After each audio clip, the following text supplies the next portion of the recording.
Hello folks, we've got another set here, but first of all I'm going to set a timer for 10 minutes because that's the time I've got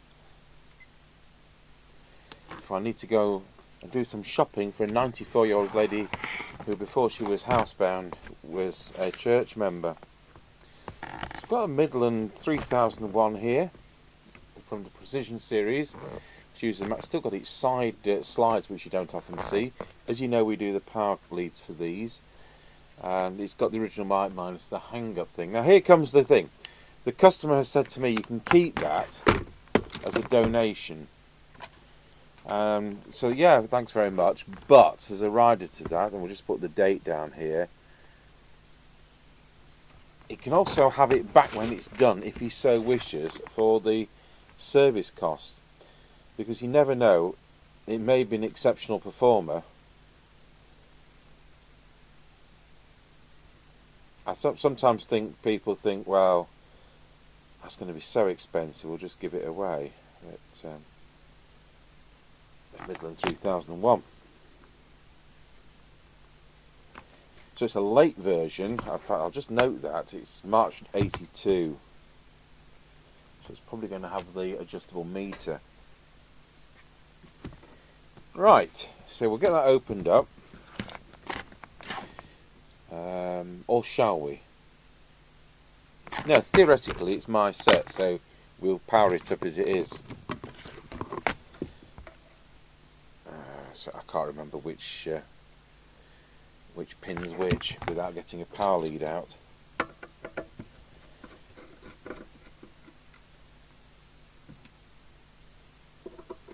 That's my timer going down.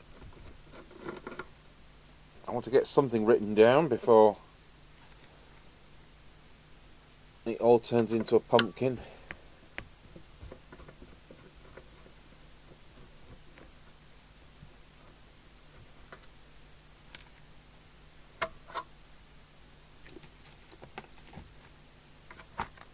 We have got a Giessen KT4004 repair, and I was kind of underway with it, but the switch it requires was unobtainable. We've got another chassis coming from another dealer, so may end up, it may be cheaper and better to actually rebuild the chassis than it is to rebuild the customer's set. So we'll see. Oh, I never put the soldering iron on, did I? Okay, well there's nothing scary there. So we'll put the lid straight back on. It smells of very clean soap. Makes a change from nicotine and dead mice. Of course, the whole idea of taking the lid off was to identify the polarity, and it is positive that way. Right. Put the lid kind of somewhere on-ish. Not. So extension speaker is that one. PA is that one. If I remember right, these perform daft when you've got extension speakers and PA speakers. I think everything comes through both. Such is the Maxon way. I'll just pop the voltage back to 13.8 because we were doing a walkie-talkie behind the scenes. So we're powered up. It's on channel 19. We'll change that to channel 20. So it's in PA at the moment. Let's see whether that works. Testing 1, 2. It does.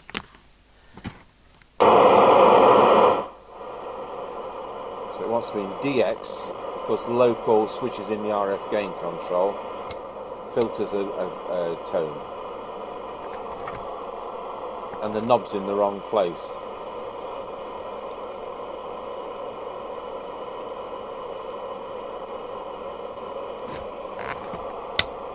Right, clipboard, PA, sockets work, meter lamp works, mic works. How about that? Right, let's have a look at transmit power. Let's put the picture-in-picture on, and we're on the 3 watt scale on the test set, and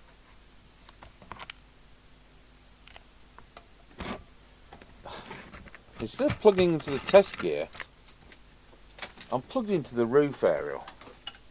I thought there was nothing coming through. I looked at the ammeter and it's doing 1.2 amps. Well, it's transmitting. Where's it going? Probably 30 miles down the road. And I think, who's that keying up? Okay, well, there we go. There's more than 3 watts, 3.1.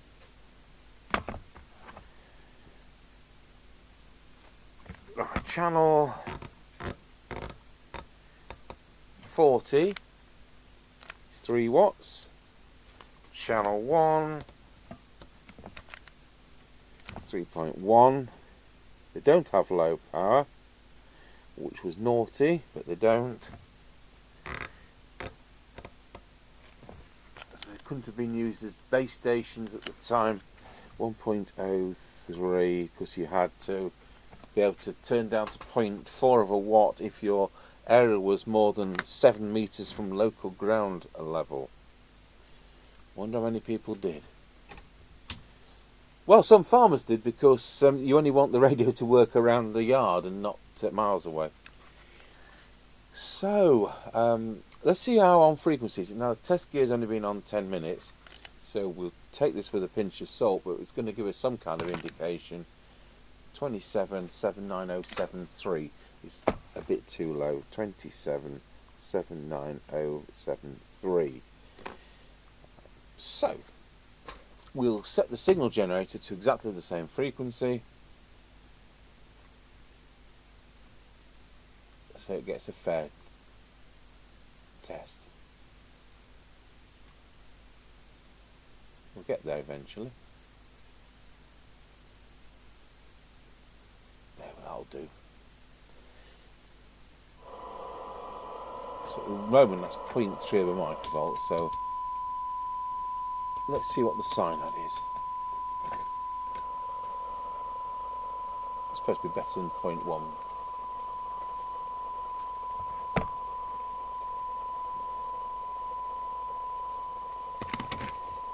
And it is 0.7. And it's 0.65. And I'll tell you what, it does 20. What was it, 92? Let's go to an S9 signal of 100 microvolts.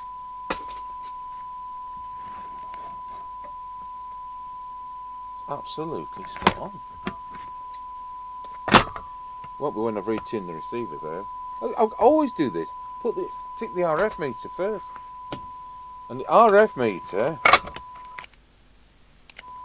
is reading what?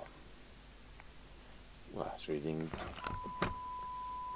4 plus. It's near enough. Right, a quick deviation test, which will be a bit of BS on this test set. Wallow. Wallow.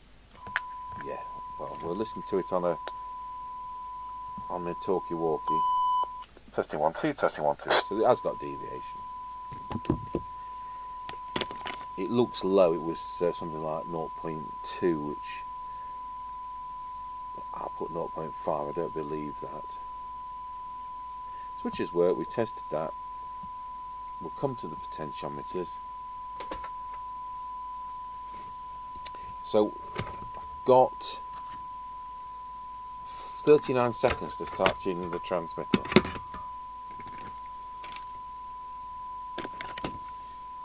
Here we go. So, centre of the peak, not just the peak.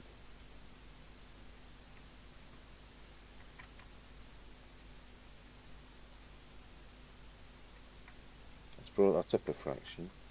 Of course, the power's dropping because the radio's warming up.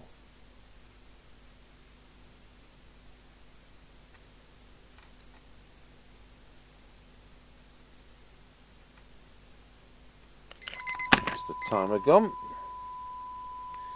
Right, let's see whether we can get 4 watts out of it. We'll go and do Mrs. Thingy's shopping. She has 2 items. She has me shop at that really expensive Marks and Spencer, which is a Yorkshireman. Hurts me to see her fritter away some money like that. I had another elderly friend who I used to do some shopping for, who's passed away, and she used to have me go to Marks and Spencer's, and she used to have sometimes she used to have those massive oh, there we go, 4 watts. She used to have me get those massive mushrooms, the breakfast type mushrooms, and she once asked me to go and get her these breakfast mushrooms on a afternoon, and when I got to Marks and Spencer's they were out of stock, and so I thought, well, I'm not going back empty-handed. It's all she asked me to get her. So I thought, well, there's Lidl across the road. So I went to Lidl. They got them. 3.8. And they were 89 pence. We're going back about 15 years. So I got some. Now, had Marks and Spencer's had those, they'd be, I think they're £3.29, something like that, for the quantity she wanted. And the 89 pence pack from Lidl was the quantity she wanted. So I went back with some trepidation. I said, now look, they hadn't got any at Marks and Spencer's. So I didn't want to come back empty-handed, so I got you these from Lidl. She said, well, thank you, I'll give it a go. She asked me to see her on the Monday. This was the Friday. She asked me to see her on the Monday. She says, you know those mushrooms you got me from Lidl? I thought, oh, here we go. Let me guess. She's been up ill all night. They were the nicest mushrooms I've ever had. So I'm glad she only paid 89 pence for them instead of £3.29. And they had some bizarre stock control systems. Probably still do at Marks and Spencer's.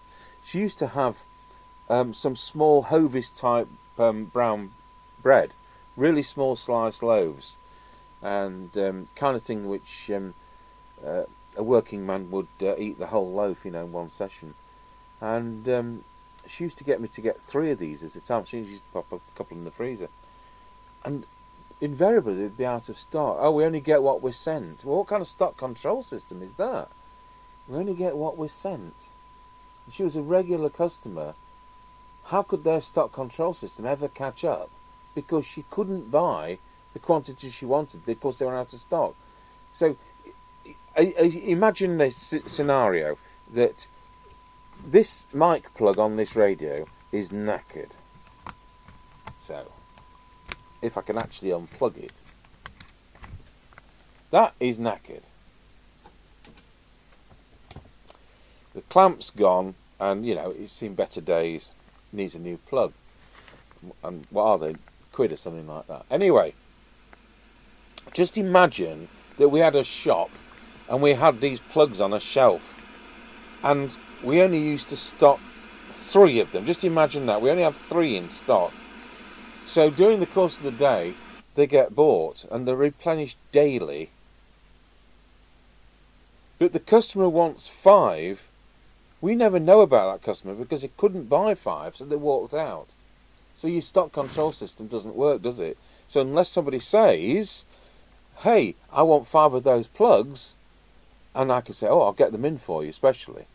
But you couldn't do that, and you probably still can't. You can't talk to the manager and say, well, this lady would buy 5 of these, but you haven't got them. Can you see where I'm going? You can't amend your stock control system if the stock control system doesn't know what you're selling. So there you go. So that's why we've got things in stock and they haven't. See you in a bit. Right, so I'm back with you. Let's see where we are now.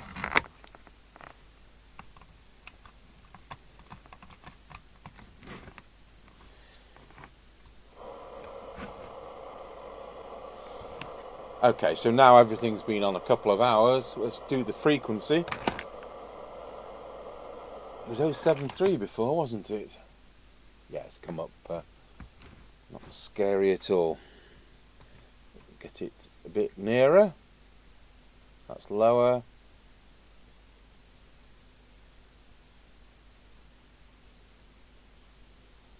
There we go. 79126, even better.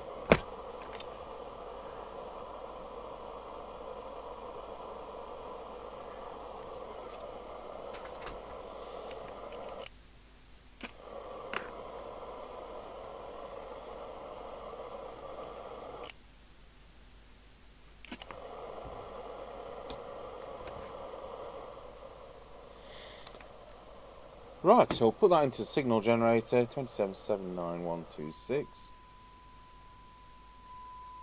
125 even.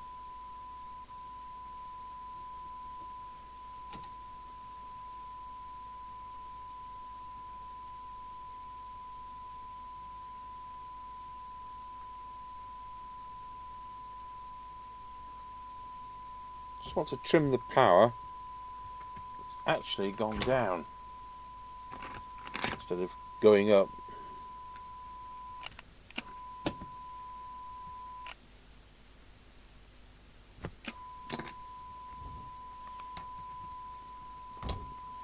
Right. I don't know whether we did the meter or not. I don't think we did. Transmit meter, key it up. Banging across. The lowest it'll go is saying 5.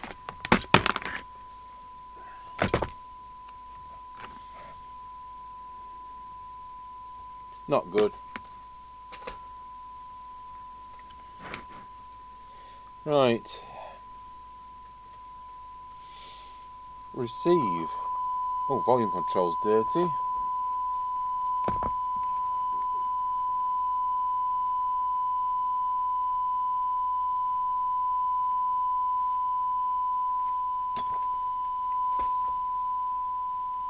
We'll start with the detector. I've got 100 microvolts on. Let's put the oscilloscope on the screen and we will do the detector. To be honest, the receiver sounds really good.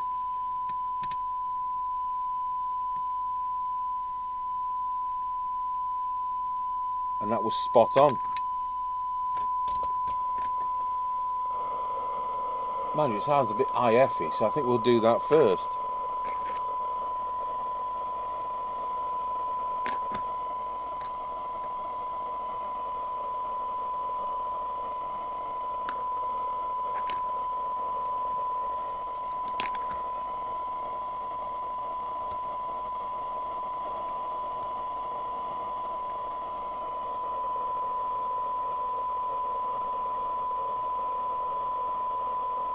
Well, that one's not out.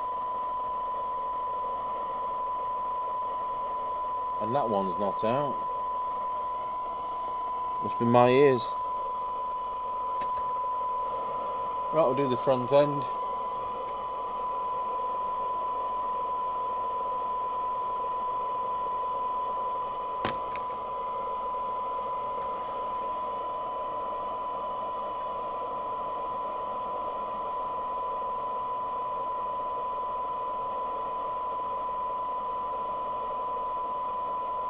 Small improvement there, we'll drop the signal.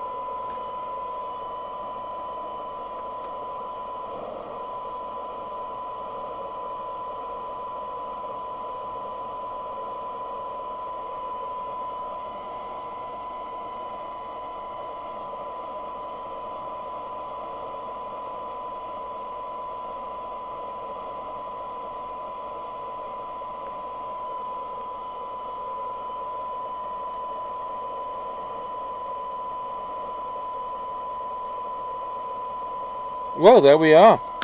Let's get a new figure.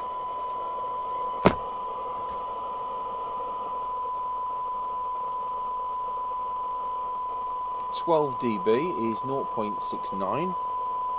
Oh, well, really, that made no difference, did it?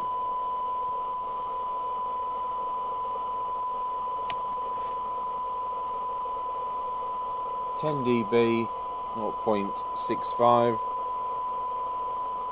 I'm skirting around the edges here, aren't I? 20 dB, 0.95. Yeah, right. Anyway, might get another 6 inches range now. Meter, 100 microvolts on the system. See whether we can adjust it. It's actually bang on the 9. Is it adjustable? So, because they don't have low power, on Maxcom models which do have low power, the preset would be there. But on this version, it's the meter preset. And that was just to show you, it actually was already spot on. So I think that just leaves us with squelch. Oh, let's just see what the transmit current is. 1.062. Then we've got deviation to do on the test set behind me. Right, squelch. Turn the squelch to full. Wherever the squelch is, it's there. So I've got 100 microvolts on.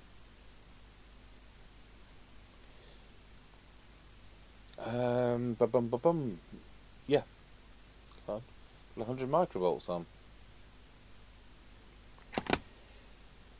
So we need the squelch to open.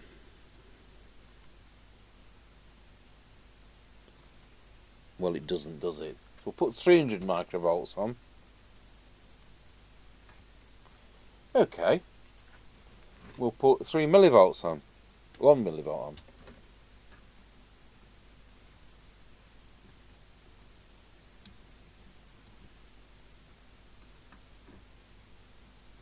I've got no idea which way this needs to be. Where was it? I never took it down, did I? What a plonker.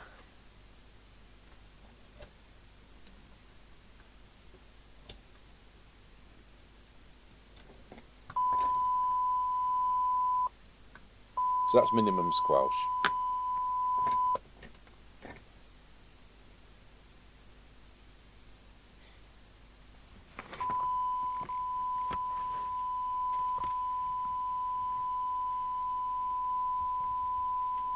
Okay, so on minimum squelch, sorry, on maximum squelch, we're having that flat out. We've now got 2.7 millivolts.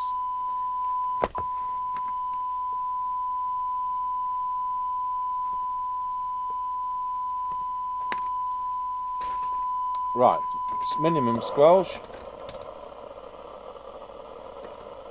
Set squelch on the radio. And it's 0.85, so that's excellent.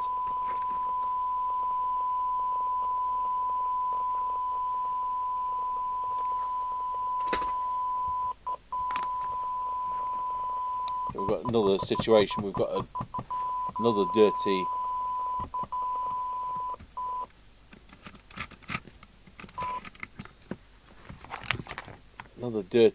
connector.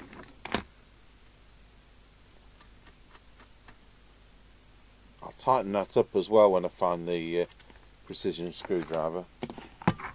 Oh, it's there. Looking for it yesterday.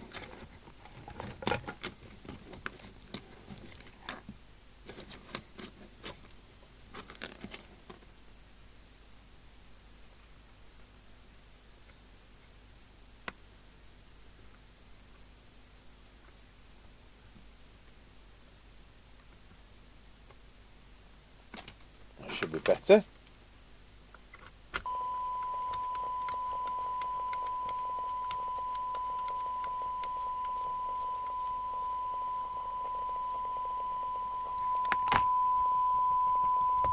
Nothing, no problem. Right, we'll just check the other side of that. I don't want any sharp connections.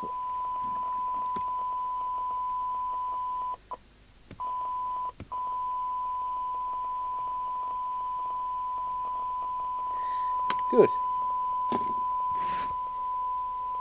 Right, I'll put it on the deviation meter behind me.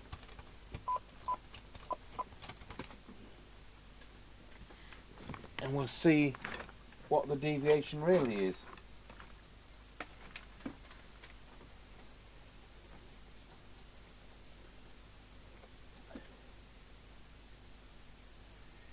Right.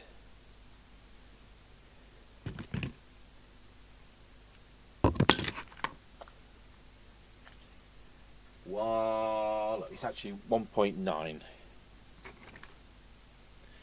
It's a bit quiet. So it's that one. Wow. There we go.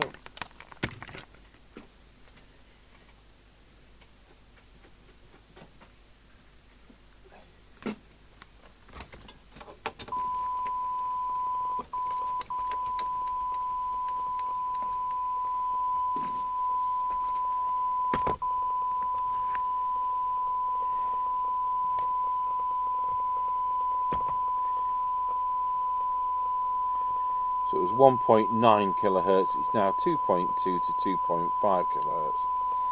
So that's fine. Right, so I'll come back in a bit and we'll do the volume control, which was noisy. I'll just check the RF gain control while I'm here.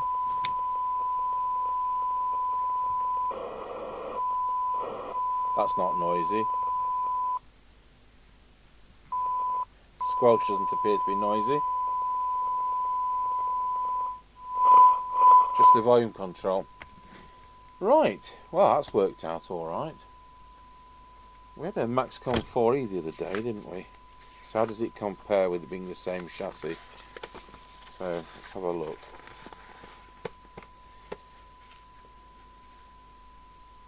Very, very similar, because they're identical sets. Yeah, just again it's skirting around the edges. Yeah, the squelch was 2.2 millivolts on that, and it's 2.7 on this, so it must be the way they are. We've got 4 watts out of that one as well. Good. So the only thing really missing on this, when we've done the mic plug, is it could do with a replacement hanger from a scrap mic. It's nice to have got the original mic even in that condition.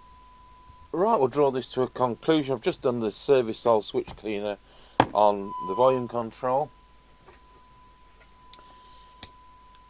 So, put the speaker back on.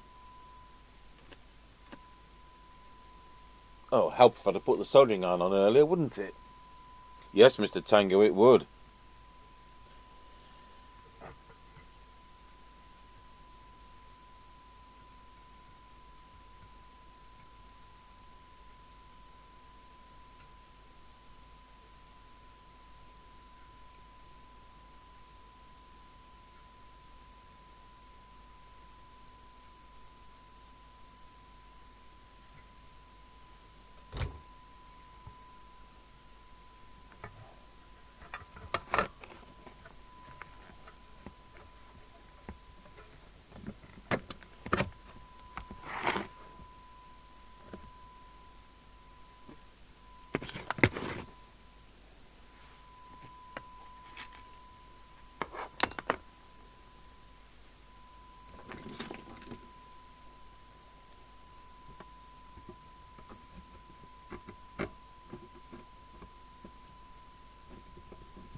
Right, there we go.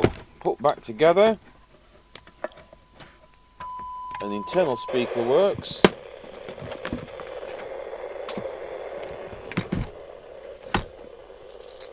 Let's put it on 19, put the squelch on, see what happens when we put the aerial in. Take the test gear off. I did clean up the socket and tighten it.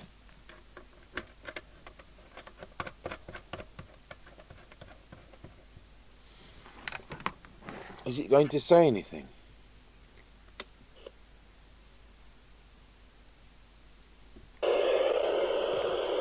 One Anna Roger.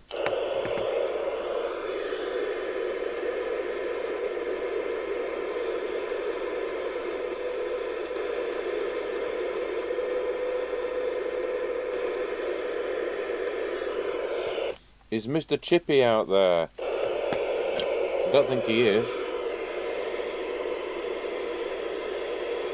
I think he's about 100 miles away.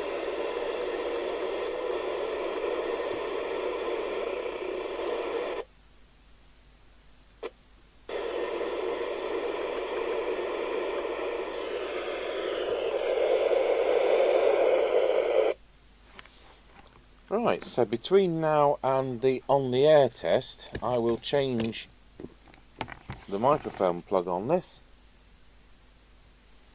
And there we go. Thanks for watching Midland 3001 Precision Series 1982 version from Maxon in South Korea.